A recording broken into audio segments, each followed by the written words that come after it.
Most people know that there are 4 buffs in Tol Dagor that you can get by opening the cages in the Brig and freeing your friends that are there. But what a lot of people don't know is that a rogue can solo this area without aggroing any enemies or without needing any help. Okay, so starting off with these 2 front cages on the right here as you enter the area, the one trick for this is A, make sure that the patrol isn't in a spot that will see you, and B, what you want to do is you want to move between the 2 cages before opening the doors here, and that will prevent you from being in line of sight of the hostile enemies that are within the cages, and you can open the gates without getting in combat. Now for the closest cell on the left-hand side, things are a little trickier. The way that you have to do this is you have to open the big gate outside of line of sight of the 3 enemies that are right there, and then you can move your camera and you can actually click on the cell door without being in line of sight of it and open it up that way. Now for the next 3 cells over on the left-hand side, the most important thing is to make sure that the patrol isn't in a spot that will see you. You can freeze it in place for 10 seconds with Distract, and then you're going to want to open the gates using the same trick that we used earlier of opening right between 2 cages, such that you're not in line of sight of any potentially hostile enemies that are within the cages.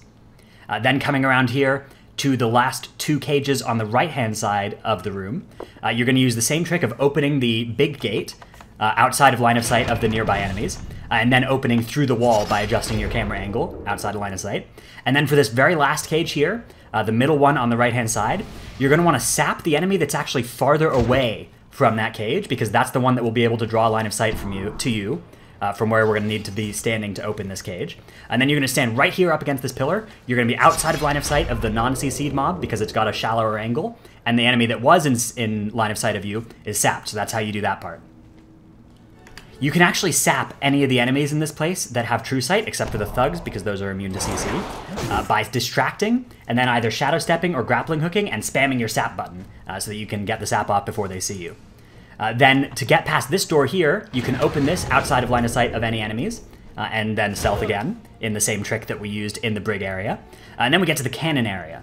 In the cannon area, you can Tricks of the Trade your tank, and get into a cannon and redirect all the threat that the cannon generates to them.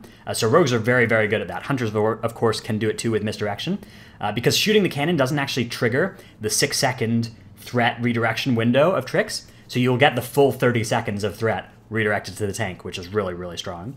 Now for a few boss-specific tips. On the Overseer Corvus encounter, you can use evasion to dodge the Deadeye shot.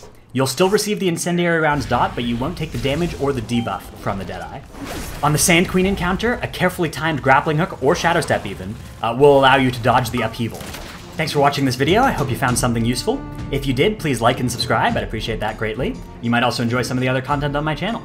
Thank you, and I'll see you in the next one.